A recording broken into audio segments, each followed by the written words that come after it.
I'm Dr. Rahi Victory. Welcome to MHB San Francisco. I'm on the advisory board here, and so I'm really honored to be part of this. Thank you all for attending. It's good to have you guys here. Typically, I have this other presentation, but I realize there's a lot of myths going on about Canada, so I'm going to change it up this time and talk a little bit more about the myths and what's real and what's not. So there's 4 things you need to know about Canada. 1 is about the cost, 2 is about success, 3 is the duration, 1 for the donor, 1 for the surrogate, and then 4, what I like to call lies, lies, lies. So we'll go over that, and I'll leave lots of time for questions because most of the time people want to know about that.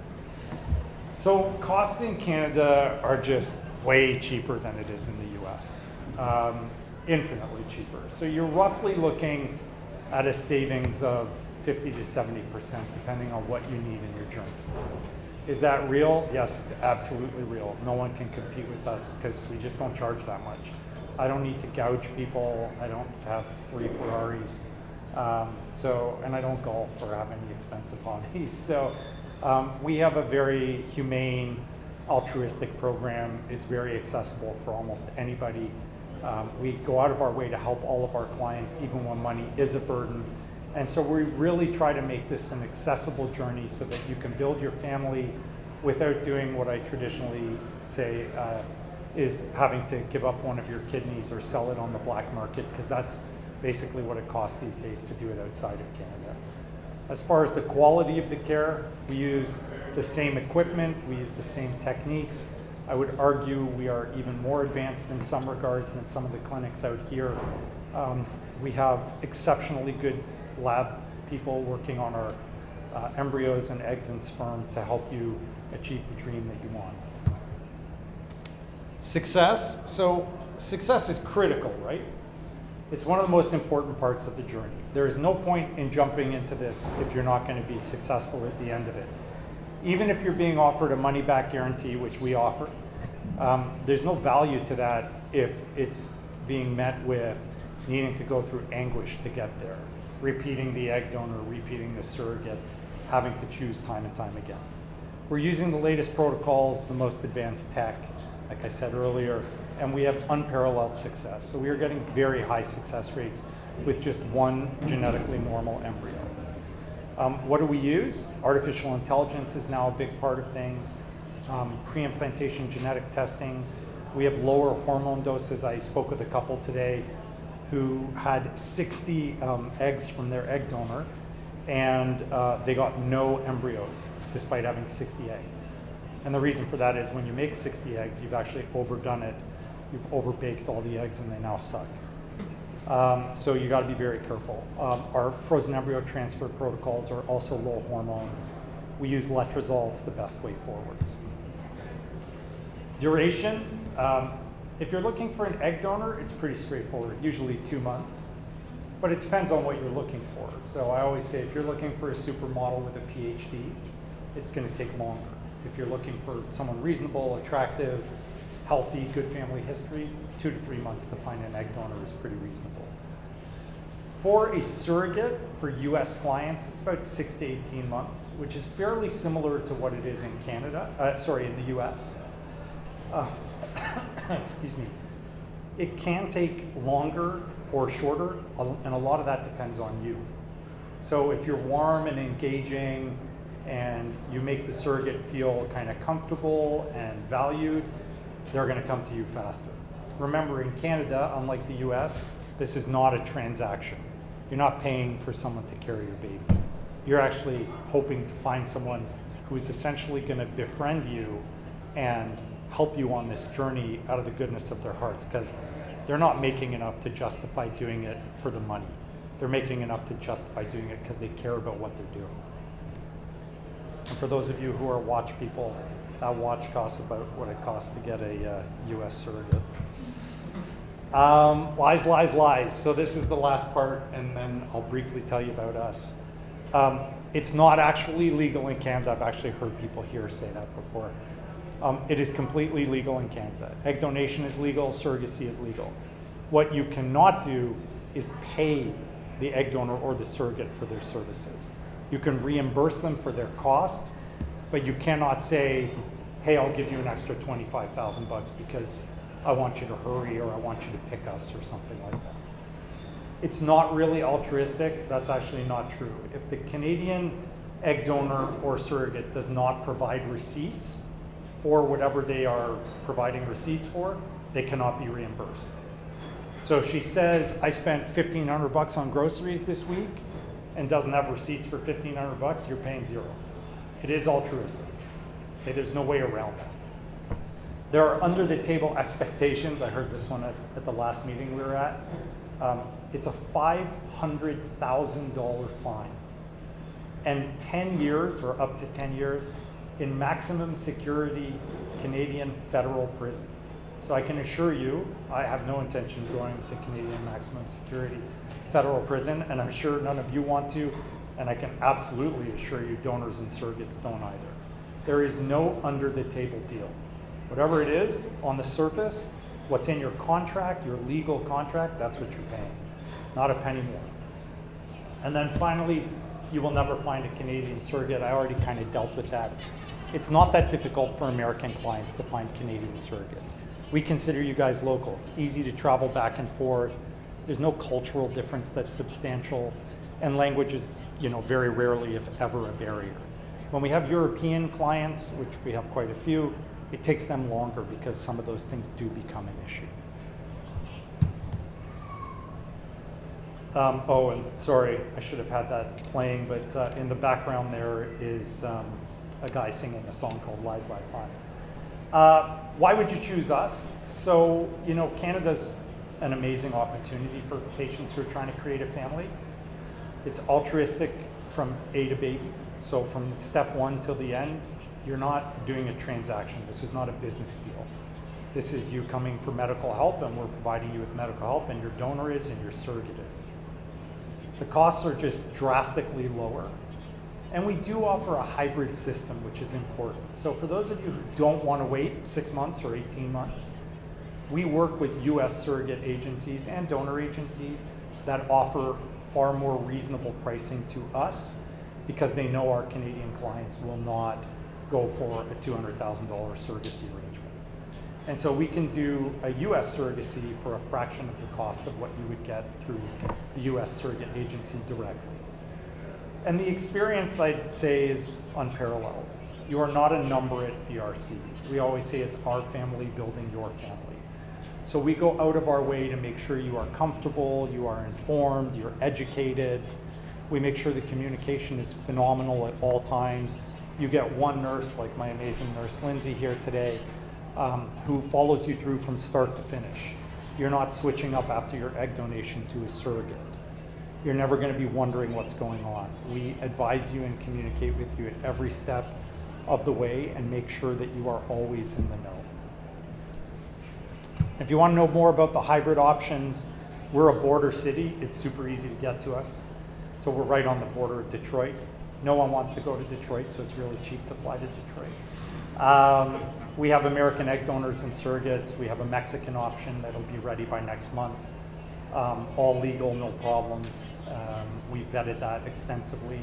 So that's another option for you too. The Mexican option is not quite as cheap as Canada, but it's not as nearly as expensive as the US. So it's kind of a nice in-between option. And we have thousands of clients worldwide. We have an online program every Tuesday night at 8, where I go on 5 different social media platforms. We have roughly 5,000 people a week that watch the show. We just try and help people. I'm just reaching out to give people advice and assist them. We treat everyone like we would our own family. And like I said, we've mastered the process to make it as simple as possible. So I always describe our experience as being like Apple. This is the right province, or state I should say, to talk about Apple. So, it's kind of like push one button and everything's up and running, and that's the way we designed it. So it's a very easy, very comfortable process for you. That's it. I leave time for lots of questions because that's usually what people want. So yes, please. I may not be able to travel to Canada myself for immigration purposes. Sure. Is that a problem? No, we can get your sperm prepped here and have it shipped. In a worst case scenario, we could meet you in Detroit and then just pick up a sperm sample from you and drive it across the border. So there's different options that are available for us. Yeah, that wouldn't be a major issue. You should be able to come in unless there's like a negative history in some way with Canadian immigration, but you could probably come in on a visitor's visa even if you had trouble otherwise. The only people they don't let in is like someone that's got a criminal history or something like that. Yeah, or if you threw something at Trudeau, which most of us should, but that's another story. Yeah. Talk more about the hybrid option you mentioned earlier. Yeah. So the hybrid option is essentially where you can get egg donors or surrogates from outside of Canada. So we can still provide you with the medical care in terms of doing the IVF, like collecting the sperm, collecting the eggs, making the embryos, doing the embryo transfer, but the egg donor and the surrogate can come from wherever. So you still save on the creation of the embryos, and then depending on how you mix up your egg donor surrogacy component, you're still potentially saving there as well. Does any of that work happen in Canada at all then, or is it all? Yeah, all of it still happens in Canada. We still get the eggs, get the sperm, make the embryos, do the embryo transfer. Mm-hmm. Yeah. You've spoken a lot about the benefits of going to Canada. What are the biggest risks or the most common problems you've seen? So risk-wise, I would tell you there is zero risk to coming to Canada. What is the problem? It's the delay in finding a surrogate if there's a delay. Again, for our American clients, we find it's a lot faster. If you're a same-sex couple, for example, from Italy, culturally and language-wise, there are barriers, and so we do find it is harder to find surrogates that are willing to accommodate that, but we've never had a problem for our American clients. Is it going to still take maybe 6 to 18 months? Yes. So if you're looking for your journey to happen tomorrow, you need to access our hybrid program. But if you're willing to wait reasonably, there's no downside to it. Again, if you're looking for an egg donor who's a supermodel with a PhD, I will probably have to look in the US. There's a limited number of supermodel PhD candidates in Canada, but that's really it. There is no risk to doing it in Canada. Yeah. Yes, please. Is there a difference in qualifications for surrogates in Canada to surrogates in the US? So there is no qualification standard. So every clinic in the US and every clinic in Canada has different standards. Our standards are quite strict for our surrogates because I'm all about the quality. So yes, we are probably more strict than many US places are, and definitely more strict than most of the Canadian ones. That doesn't mean that we won't individualize, we very much do. So for example, if you have someone who has a slightly higher BMI, but has had 3 or 4 healthy pregnancies, no complications, no gestational diabetes, no high blood pressure, sure, I'm willing to look at that. One of my colleagues in Canada, who for privacy reasons shall remain nameless, believes that there is no difference regardless of the BMI and has publicly said that several times. That's just simply not true, and it's factually incorrect. So we are careful with who we select. Yeah. But even in the US, one clinic will take a BMI of 30, another one won't take anyone over 28, and the next one will say up to 35. So there's no accepted standard for anything. We all have reasonable, standards: no smoking, no drinking, no drug use, no adverse health history, stuff like that. But overall, we are all independent in our selection criteria. Yes. Did you have oh no, you're just stretching. Yeah. What does a typical relationship between an IP and a surrogate look like for your group? So it starts off as like kind of virtual meetings typically. You'll get to know them, they'll get to know you. You share in whatever level or detail you want. And then assuming they select you, it's kind of reasonable but not overwhelming communication on a regular basis. So maybe once a week, twice a week, texting every now and then, the occasional Zoom or FaceTime or whatever app you want to use, WhatsApp. And then of course, There are some that get very close, and so they'll come and visit prior to the birth of the baby. We have numerous couples, like one of my own, I still actually deliver babies, and so one of my own moms, who herself is gay, decided to carry for one of our Irish clients. And so they're now going to Ireland to visit with them because they're like kind of one big family, because she's now carrying their second child. So yeah, I mean, we get some really beautiful kind of families that develop out of it, unique families.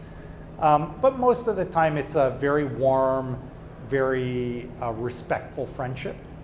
And you know, you do need to appreciate the gift that they're giving you. Again, it's not a transaction. It's not, here's my, whatever, $150,000, give me my baby. It doesn't work like that at all. Yeah. Yeah. Can you talk a little bit more about the contract process, you know, in terms of the differences between the US and Canada, you know, in terms of Yep. court order, getting the birth certificate? Sure. So I'm probably not the right guy for that. That's a Canadian lawyer. And we connect you with Canadian lawyers. But there's really very, very little difference in terms of the contract. The contracts are essentially the same. They're very clear about what is permitted, what isn't permitted, who's in charge of what decision, things like that. There was a comment made yesterday which was corrected today, just so that I can harp on it briefly, that in Canada the surrogate can keep the baby if she chooses to. That is not correct. And I validated that with 2 lawyers this morning again, just to make sure. But that is simply not the case. Your contract is ironclad and it stipulates that that cannot happen. So, you know, that can happen here too in the US. I mean, if a surrogate makes a claim, it's going to be a court case, but it'll never survive court, right? Because they know who the baby is from. And in Canada, it's the best interests of the baby, not of the mother. There was a question in the back. Yeah. Do surrogates tend to come from one or more specific areas of provinces or Canada? Sort of. They do not come from Quebec and, is it New Brunswick, 2 of the provinces, Okay. because the surrogacy laws there are different, but all the other ones are fine. Yeah. So we are offering consultations. Just sign up with Lindsay. But there's one more question there. Go ahead. Oh, just if you happen to mention cost on this time. An estimate on costs? If you happen to mention it. Oh, yeah. So for the whole journey, everything included, lawyer, IVF, egg donor, surrogate, somewhere between about 100 to 120,000 Canadian dollars. So you're looking around 90,000 US, maybe a little bit less. Yeah, so you don't have to give up your kidneys, which is good, because then you'd all need dialysis. Questions? Thanks, guys.